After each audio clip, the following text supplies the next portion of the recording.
Welcome student. Today we will discuss non-homogeneous linear equation. This is the last topic of partial differential equation. तो देखिए हमारे पास है कि हम पहले डिस्कस करते हैं कि non homogeneous linear differential equation होती किस टाइप की है. तो देखिए इफ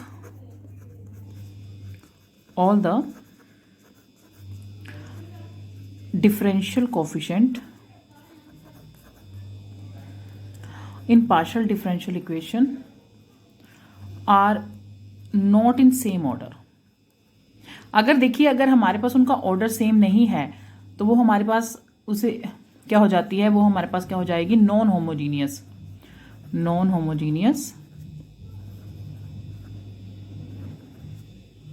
लीनियर इक्वेशन. मतलब हमारे पास अगर कोई भी डिफरेंशियल इक्वेशन है, पार्शियल डिफरेंशियल इक्वेशन है, अगर उसका ऑर्डर सेम होगा तो वो लीनियर होती है, और अगर उसका ऑर्डर सेम नहीं होता है तो वो नॉन लीनियर होती है. तो इसको मैं एक बार एग्जांपल मतलब आपको बता देती हूँ किस टाइप की इक्वेशन होती है. जैसे मेरे पास है 3 curl square z curl x square, 2 curl square z curl x curl y, 4 curl square z curl y square. यहाँ तक तो देखिए आपको पता ही है कि लीनियर बन रही है ये. बट अगर इसके साथ एडिशनल में आ जाए 5 curl z by curl x और कर्ल z बाय में कर्ल y और plus of z is equal to 0, तो इस टाइप की जो इक्वेशन है इनका ऑर्डर सेम नहीं है, तो हमारे पास क्या हो जाएगी, ये हो जाएगी नॉन होमोजीनियस लीनियर इक्वेशन. वो हमारे पास होमोजीनियस थी जिसका ऑर्डर हमारे पास यहाँ तक होता था तो ये होमोजीनियस हो जाती थी, बट हमारे पास यहाँ पर ये एडिशनल हो गया तो ये नॉन होमोजीनियस क्या हो जाएगी, नॉन होमोजीनियस लीनियर इक्वेशंस हो जाएंगी. नाउ अब हमें देखिए उसके अंदर में भी मैंने आपको बताया था कि कॉम्प्लीमेंट्री फंक्शन कैसे फाइंड आउट करते हैं. अब हम इसके बारे में डिस्कस कर लेते हैं कि अगर हमारे पास नॉन होमोजीनियस इक्वेशन है तो उसमें अगर कॉम्प्लीमेंट्री फंक्शन है तो वो कैसे फाइंड आउट किया जाता है. तो फर्स्ट हम बात कर रहे हैं कॉम्प्लीमेंट्री फंक्शन की.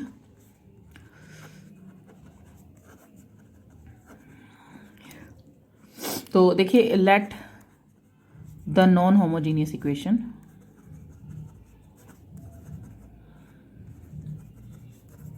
अगर हमारे पास कोई नॉन होमोजीनियस इक्वेशन है वो होगी हमारे पास D M D dash minus alpha Z is equal to 0 इस फॉर्म में. और ये तो सिंबॉलिक फॉर्म हो गई. अगर मैं इसे पार्शियल की फॉर्म में लिखती हूँ curly Z by curl X M curly Z by curly Y minus alpha Z is equal to 0.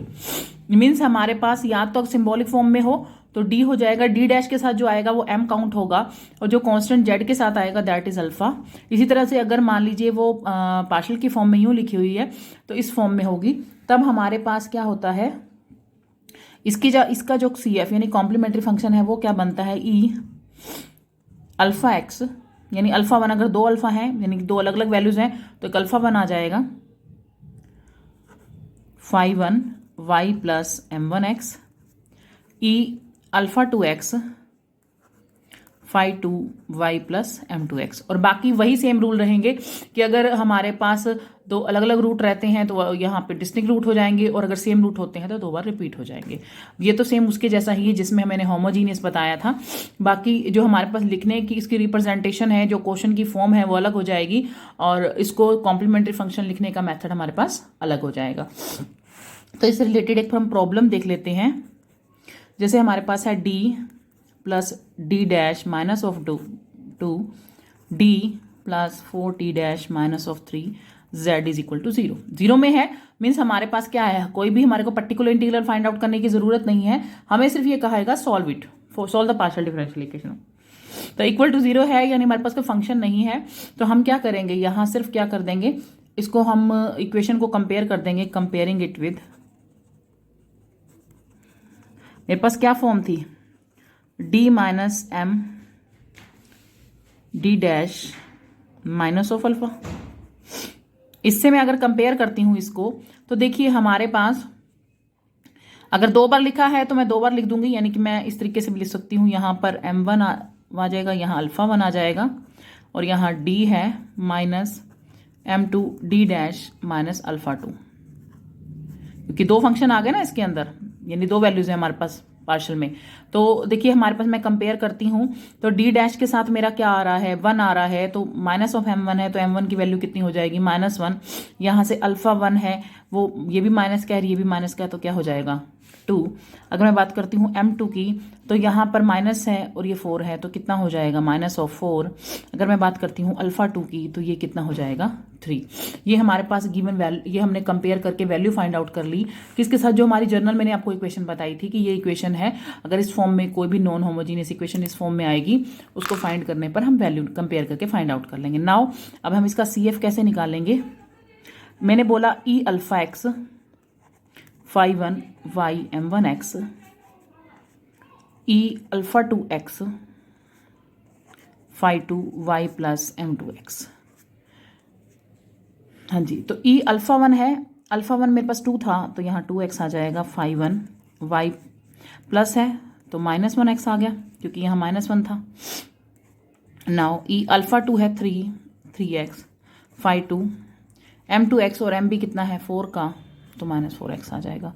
तो ओवरऑल हमारा इक्वेशन क्या बनेगी, कॉम्प्लीमेंट्री फंक्शन बनेगा y minus X E3x phi 2 y minus 4x। मैं जस्ट कुछ नहीं करना है, हमारा जो क्वेश्चन है मोस्टली क्वेश्चन देखिए अगर इस फॉर्म में नहीं भी गिवन होंगे तो आप कॉमन लेके इस फॉर्म में बना लीजिएगा। तो हमारे पास मैं ऐसा भी एक एग्जांपल बता देती हूँ जिसमें हमारे पास एग्जैक्टली ये फॉर्म नहीं गिवन है तो मैंने कॉमन लिया कुछ और इस फॉर्म में उसको क्रिएट कर दिया। तो उसका एग्जाम्पल देख लेते हैं।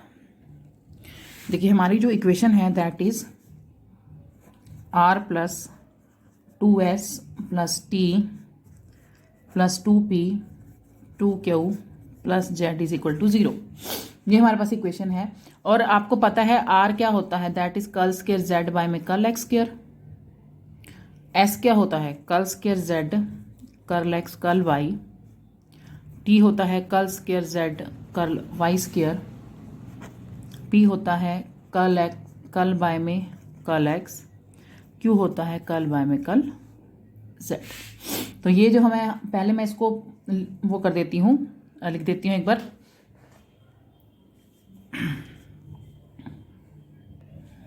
सॉरी यहाँ पर y आना था। नाउ मैं इसकी जगह पुट कर रही हूँ curl square z curl x 2 curl square z curl x curl y t curl square z curl y square. p है हमारे पास यहाँ पे, चाहे आप z यूज़ कर दीजिए, कर्ल z बाय में कर्ल x, यहाँ curl z by curl x होता है ना और ये curl z by curl y होता है। तो q हो जाता है हमारे पास कर्ल z बाय में कर्ल y और plus of z is equal to 0 के। अब मैंने इसको क्या करना है, सिंबॉलिक फॉर्म में लिखना है, राइट इन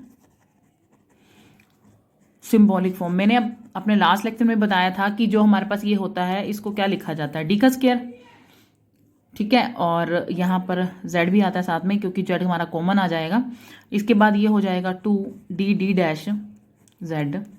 यहाँ आ जाएगा मेरे पास curl square z by curl y square है यानी d डैश का स्क्वायर इंटू z। ये आ जाएगा मेरे पास pz that is qz plus z is equal to 0। तो ये बन जाएगा d square 2d dash d dash का स्क्वायर p की जगह सॉरी यहाँ पर ऐसे कीजिए, यहाँ पर कर्ल z है ना, फर्स्ट डेरिवेटिव होगा d लिखेंगे, यहाँ पर d डैश लिखेंगे, ये हो जाएगा d, ये हो जाएगा d डैश और प्लस में 1 ये हो जाएगा z। तो अब मैंने क्या किया है, देखिए p जो था, p यहाँ पर मेरे पास curl z by curl x था, तो इसकी एक नोटेशन होती है, जैसे मैंने आपको जर्नल बताया इसके लिए पार्शल के लिए, तो वो होती है d curl z by curl x होता है, d डैश होता है कर्ल z बाय में कर्ल y। तो मैंने वो लिख दी है। तो उसके बाद देखिए हमारे पास आ गया डी डैश जेड, हमने ये ले लिया। अब आपको ये पता लग रहा है कि ये नॉन होमोजीनियस का ही एग्जांपल है। वाई? बिकॉज क्योंकि हमारे पास जो है एक सीक्वेंस में नहीं दिया गया है, मतलब रैंडमली मिक्स करके ही हमारे पास इक्वेशन दे रखी है। लेकिन अब भी ये इक्वेशन उस फॉर्म में नहीं बन रही है, यानी D minus M D plus alpha वाली फॉर्म में नहीं बन रही है।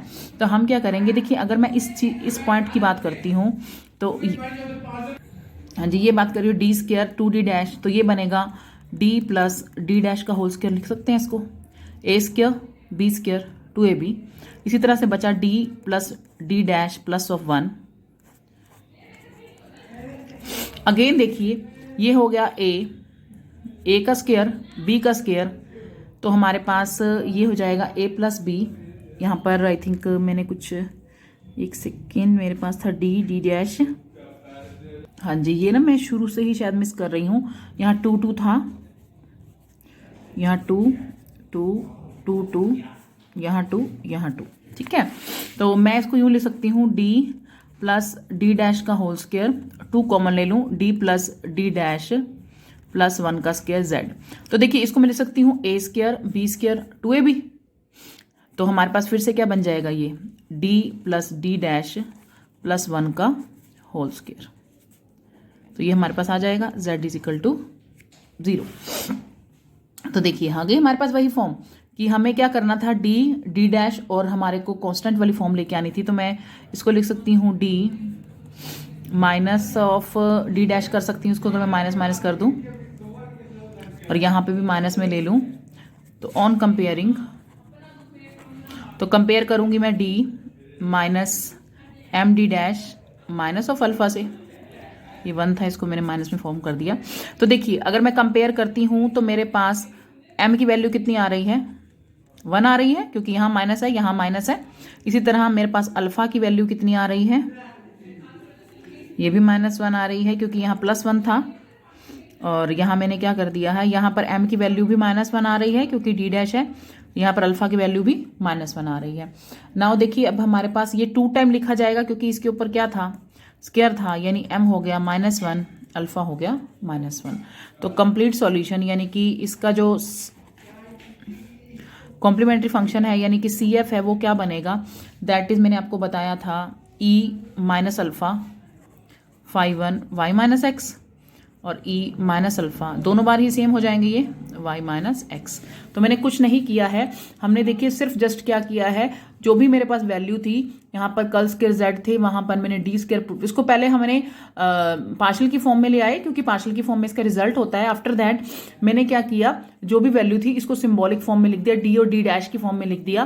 तो ये डी स्क्वायर के इक्वल आ गया, डी डैश के, डी डैश स्क्वायर के, ये हो गया 2d के और ये 2d डैश के। उसके z कॉमन लेके हमने 2 बार इसको फॉर्मुलेट कर लिया है, एक बार इसका फार्मूला बना लिया, एक बार फिर से फार्मूला बना के कंपेयर कर लिया। तो ये हमारे पास कॉम्प्लीमेंट्री फंक्शन हो गया। जब हमारे पास किसी क्वेश्चन में नॉन होमोजीनियस फंक्शन होता है, जब हमारे पास मिक्स में क्वेश्चन दे दिया जाता है, मतलब हमारे पास कोई सीक्वेंस नहीं होती है कि हमारे पास जैसे उसमें होमोजीनियस में था, ये पहले सेकंड डेरिवेटिव होता था एक्स के रिस्पेक्ट में, फिर एक्स वाई होता था, फिर यानी कि जितने भी थे स्क्वायर की फॉर्म में होते थे, क्यूब में होते थे, तो सबकी पावर क्यूब में बनती थी। बट इसमें क्या है, हमारे पास यहाँ स्क्वायर हो गया, यहाँ स्क्वायर है, यहाँ स्क्वायर है, यह 1 डिग्री है। बट हमारे पास लीनियर में, हमारे पास होमोजीनियस में ऐसा नहीं था।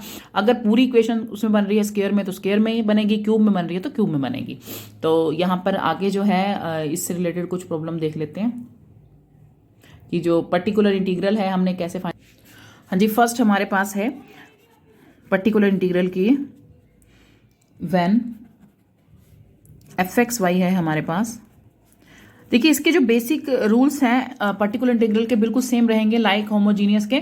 तो हमारे पास क्या होता था, तो इसका पर्टिकुलर इंटीग्रल कैसे फाइंड आउट करते थे, 1f dd डैश है e ax plus B Y, तो क्या हो जाएगा f a और b हो जाएगा e raise to power e x plus B Y. तो इससे रिलेटेड एक प्रॉब्लम देख लेते हैं। जैसे देखिए हमारे पास है d minus D dash minus 1 d minus D dash minus 2z is equal to में है 2e2x माइनस 1। तो पहले मैं क्या करूंगी, on comparing with d minus M D dash minus alpha और d यहाँ पे m1 कर दीजिएगा alpha 1, m2 d dash minus alpha 2 z is equal to 0। तो मेरे पास m1 कितना हो गया 1 और अल्फा 1 हो गया 1, m2 कितना हो गया 1 और अल्फा 2 कितना हो गया 2, ये हो गया। तो हमारे पास इसका कॉम्प्लीमेंट्री यानी फंक्शन यानी CF क्या बनेगा, that is e alpha x होता है यानी कि 1x phi 1 y plus x, इसी तरह से e 2x phi 2 y plus x। तो ये हमारे पास क्या हो गया इसका कॉम्प्लीमेंट्री फंक्शन। तो अब हमें क्या निकालना है इसका पर्टिकुलर इंटीग्रल, तो 1/f डी डैश और साथ में है e माइनस वाई। तो ये फंक्शन हम लिख देंगे d D dash minus one, D dash minus two, और यहाँ पे लिखेंगे ई 2x माइनस वाई के। नाउ देखो, अगर ये था तो मैंने क्या कहा, डी की जगह क्या पुट करोगे 2, और डी डैश की जगह क्या पुट करोगे -1 -1। इसी तरह से डी की जगह 2 -1 -2। इसको सॉल्व कर देंगे साथ में, तो ये हो जाएगा 2 और यहाँ पे हो जाएगा 1, तो यानी 1/2। तो हमारा सी एस यानी कंप्लीट सॉल्यूशन क्या बन जाएगा, ये होता है C F plus P I. तो देखिए सी एफ कितना था हमारे पास, सी एफ है ई एक्स वाई प्लस एक्स, ई 2x 5/2y प्लस एक्स, और ये कितना है 1/2 ई 2x माइनस वाई। तो यही हमारा क्या हो गया इसका, जब हमारे पास क्वेश्चन किस में है, एक्सपोनेंशियल फॉर्म में है और नॉन होमोजीनियस है, तो हम किस तरीके से इसको सॉल्व करेंगे।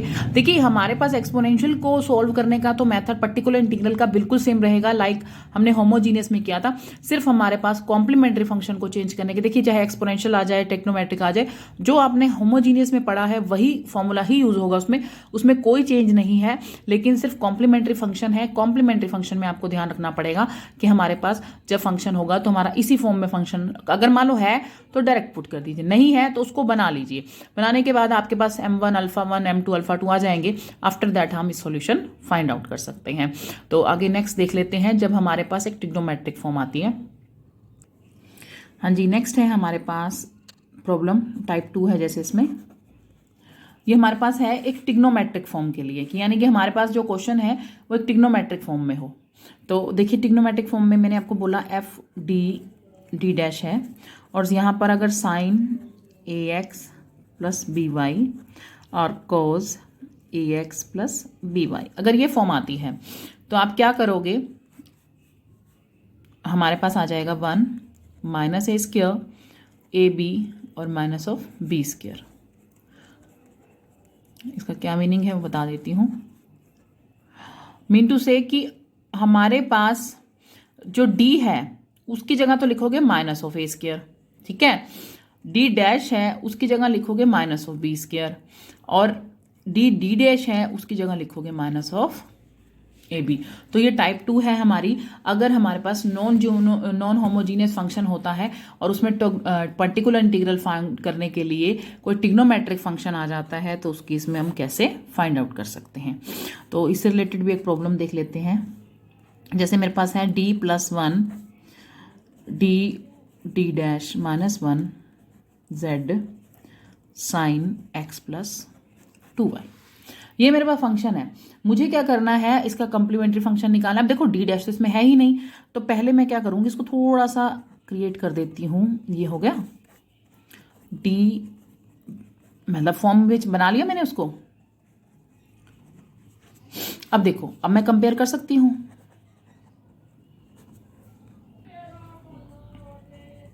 With D plus sorry D minus था m1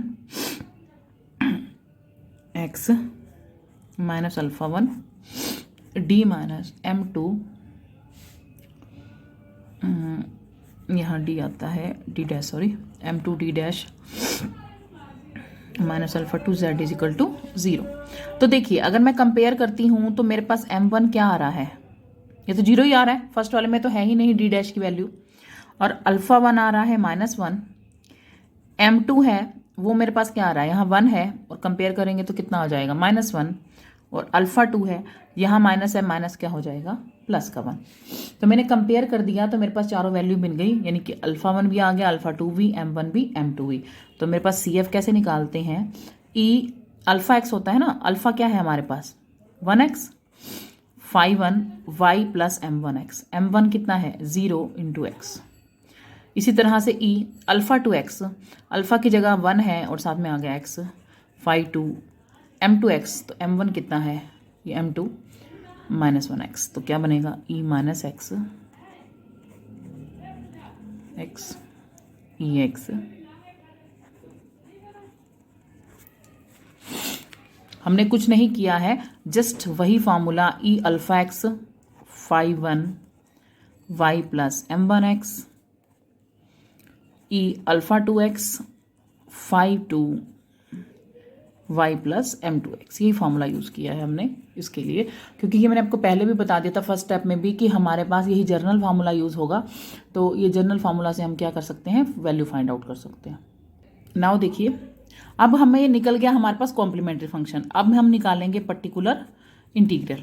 तो ये क्या होता है, एफ डी डैश, और मेरे पास क्या था यहाँ पर साइन एक्स प्लस 2y। अब मैं पुट कर दूंगी यहाँ पे, यहाँ है d plus 1 D dash minus 1 sine x plus 2y। अब देखो, मैंने आपको बोला कि मुझे तो यहाँ पर एक मिस्टेक हो गई शायद मेरे से, यहाँ डी स्क्वायर की जगह पुट होना है। ये यहाँ पर डी स्क्वायर की जगह माइनस ए स्क्वायर होगा, डी डैश की जगह माइनस बी स्क्वायर होगा, डी डी डैश की जगह ए बी होगा। तो मैंने अभी आपको बोला कि ट्रिग्नोमेट्रिक में हमारे पास, मैंने बाय मिस्टेक लिख दिया था कि जो डी स्क्वायर की जगह माइनस ए स्क्वायर आएगा, डी डैश स्क्वायर की जगह माइनस, यानी यहाँ पर डी की जगह पुट नहीं होता कुछ भी, डी स्क्वायर की जगह पुट होता है। अगर खाली डी आएगा आप उसको छोड़ देंगे और उसको इंटीग्रेशन या डिफरेंशिएशन की फॉर्म में लेकर आएंगे या उसको रैशनलाइजेशन करेंगे ताकि वो डी स्क्वायर बन जाए। बट हमारे क्वेश्चन में डी स्क्वायर तो कहीं पर है ही नहीं, ये खाली डी है। तो हम क्या करेंगे, इन टर्म्स को मल्टीप्लाई कर लेंगे आपस में। मल्टीप्लाई करने के बाद देखिए हमारे पास क्या है, जैसे मैं डी से करती हूँ, D square D D dash minus D, run से करूँगी तो D plus D minus of 1 sine x plus 2y। देखिए जो कैंसिल होता है आप उसे कैंसिल कर दीजिए। अब हमारे पास ये 1 D square D dash minus of 1 sine x plus 2y। अब देखिए मेरे पास जो वैल्यू है वो मैं सिर्फ किस में पुट कर सकती हूँ, या तो डी डी डैश में पुट कर सकती हूँ या डी स्क्वायर में, बट यहाँ तो नहीं पुट कर सकती। आप इसको ऐसे ही रहने दीजिएगा, वैल्यू किस में पुट कर दीजिए, डी डैश में और डी डी डैश में, डी स्क्वायर में और डी डी डैश में। यानी देखिए अब मेरे पास यहाँ पर डी यानी किसके इक्वल होता है, D square minus of A square के, और ए क्या है 1 है, तो 1 का स्क्वायर मतलब -1 पुट होगा। ठीक है, उसके बाद डी डैश स्क्वायर होता है मेरे पास माइनस ऑफ बी स्क्वायर के, और बी कितना था 2, यानी किसके होगा माइनस ऑफ 4 के। डी डी डैश होता है माइनस ऑफ ए बी के, तो 1 इंटू 2 तो क्या हो जाएगा -2 के। तो मैं पुट कर रही हूँ यहाँ पर डी स्क्वायर की जगह मैंने पुट करना है -1, डी डी डैश की जगह करना है -2, तो बचेगा क्या डी डैश -1।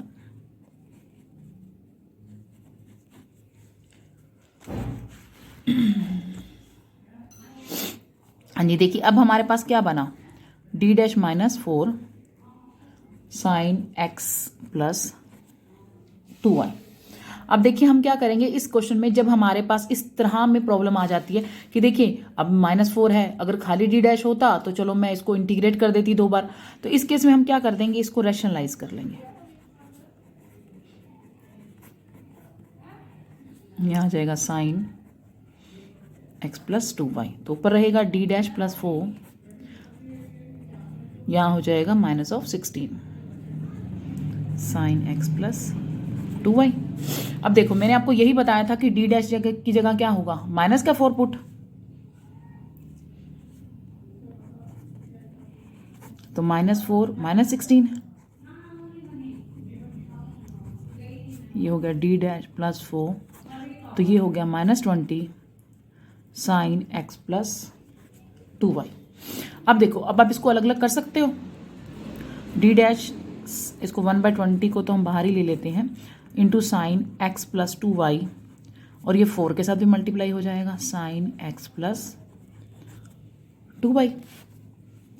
अब देखो हमारे पास है डी डैश, मैंने आपको बोला कि डी डैश का मतलब है, मैंने अपने लास्ट लेक्चर्स में बताया है, डी डैश का मतलब होता है differentiation with respect to y। तो हमारे पास इसकी हो जाएगी कॉज एक्स प्लस 2y, और साथ में किसकी रिस्पेक्ट में हो रही है, y की रिस्पेक्ट में हो रही है, तो साथ में क्या आ जाएगा 2 आ जाएगा +4 साइन एक्स प्लस 2y। बस यही हमारा क्या है, पर्टिकुलर इंटीग्रल। तो अब हमें निकालना था कंप्लीट सॉल्यूशन, तो that is CF plus PI। तो मेरा इसका CF क्या निकला था, ये निकला था E - x phi one Y plus X E X phi two Y minus X, और पर्टिकुलर इंटीग्रल क्या निकला हुआ है, -1/20 cos x plus 2y 4 sin x plus 2y। तो ये दो वैल्यूज हमने फाइंड आउट कर ली। अब देखिए एक केस और रह गया है जिसमें हमारे पास क्या होगा, एक अगर मान लीजिए जैसे हमने ट्रिग्नोमेट्रिक डिस्कस कर लिया, एक्सपोनेंशियल कर लिया, एक अलजेब्रिक फॉर्म रह गई है, वो भी डिस्कस कर लेते हैं। हाँ जी, इसकी लास्ट टाइप है दैट इज अलजेब्रिक फॉर्म। अगर हमारे पास पर्टिकुलर इंटीग्रल फाइंड आउट करना है और fx_y हमारे पास है x की m और y की n, तो हमारे पास जैसे 1/f dd डैश में टर्म आती है तो हम क्या कर देते हैं, उसका इन्वर्स कर देते हैं, x की m y की m। तो यही क्या होती है हमारी पर्टिकुलर इंटीग्रल फाइंड करने के लिए कि अलजेब्रिक फॉर्म आएगी तो हम उसको सॉल्व कर सकते हैं। तो देखिए इसमें जैसे हमारे पास इक्वेशन गिवन है, curl square z, curl square x, curl square z, curl xy, curl z, curl x square plus y square. तो ये हमने सॉल्व करनी है। तो देखिए पहले तो हम इसे सिंबॉलिक फॉर्म में लिखेंगे, राइट इन सिंबॉलिक फॉर्म। तो देखिए ये हो जाएगा डी स्क्वायर, ये हो जाएगा डी डैश, और ये हो जाएगा खाली डी, क्योंकि first derivative with respect to X है ना, तो साथ में क्या आ जाएगा z, और इक्वल में है X square plus Y square, मतलब अलजेब्रिक फॉर्म है X square plus Y square में। तो अब मैं क्या करूँगी, अब मुझे क्या करना है, इसकी एक्सिलरी इक्वेशन फाइंड आउट करने के लिए पहले डी कॉमन लेना पड़ेगा, ये बनेगा डी डैश प्लस 1z। ठीक है, तो अब हम देखो अब d आ गया, ये अब इसमें d डैश की टर्म नहीं है तो मैं इस फॉर्म में पहले इसको बना लेती हूँ, d -0 d डैश प्लस 0, और यहाँ आ जाएगा दूसरा है D dash plus 1 z is equal to X square plus Y square. क्योंकि देखो यहाँ d था, अब मुझे फॉर्म तो देनी पड़ेगी ना यहाँ पर, क्योंकि ये हमारे पास नॉन होमोजीनियस इक्वेशन है, तो नॉन में तो हमें ऐसी ही इक्वेशन बनानी पड़ेगी। तो मैं इसको कंपेयर करती हूँ, comparing it with d minus m1 d dash minus α1 d minus m2 d dash minus α2 z is equal to 0। तो मैं कंपेयर करूंगी तो देखिए मेरे पास m1 कितना आ रहा है, 0 आ रहा है, α1 कितना आ रहा है, 0, m2 कितना आ रहा है, ये आ रहा है मेरे पास 1, और α2 कितना आ रहा है -1। अब मेरे पास इक्वेशन थी जो मेरे पास निकालने का फंक्शन कॉम्प्लीमेंट्री क्या था मेरे पास E α1x phi one Y plus m1x E α2x y plus m2x। तो देखिए α1 0 है तो 0 हो गया, फाई वन ये भी क्या है 0, α2 है वो -1 हो गया, और y प्लस x हो गया। तो ये हमारा क्या फाइंड कर लिया हमने, कॉम्प्लीमेंट्री फंक्शन। अब हम क्या करेंगे, पर्टिकुलर इंटीग्रल। तो पर्टिकुलर इंटीग्रल क्या होता है, 1f डी डैश इंटू हम क्या करेंगे यहाँ पे अलजेब्रिक फॉर्म लिख देंगे। तो क्या है हमारे पास ये थी हमारे पास D square D dash plus D X square plus Y square. अब मैंने आपको बताया था कि इसमें क्या करते हैं हम, वैल्यू जो है हाईएस्ट वैल्यू जो है हम बाहर ले लेते हैं इसके अंदर से। तो हमारे पास हाँ जी देखिए वैसे तो हम अगर मान लीजिए डी स्क्वायर भी बाहर लेते हैं तो भी हमारा हो जाएगा, थोड़ा इंटीग्रेशन की फॉर्म में बन जाएगा। तो हम ऐसे करते हैं क्योंकि देखो हमें तो 1 plus X raise to power n की फॉर्म बनानी है बाइनोमियल के लिए। तो हम क्या करेंगे, चाहे हम d कॉमन ले लें चाहे डी स्क्वायर ले लें, वो दोनों से आ जाएगा। तो मान लीजिए मैं d ही कॉमन ले लेती हूँ, तो मेरे पास क्या बनेगा यहाँ डी स्क्वायर बाय में डी डैश बाय में d प्लस ऑफ 1, और साथ में आएगा X square plus Y square. तो ये हो जाएगा 1 बाय डी यहाँ d से d cancel minus D dash plus of 1 X square plus Y square. तो अब ये हम इसका रेसिप्रोकल कर लेते हैं। तो देखिए हमारे पास ये फॉर्म बन गई। नाउ अब हमारे पास था 1 बाय डी, क्या था 1 माइनस हाँ जी, ये बचा था हमारे पास। अब मैं इसका रेसिप्रोकल कर रही हूँ, 1 बाय में डी, तो ये हो जाएगा 1 plus D minus D dash, इसका inverse X square plus Y square.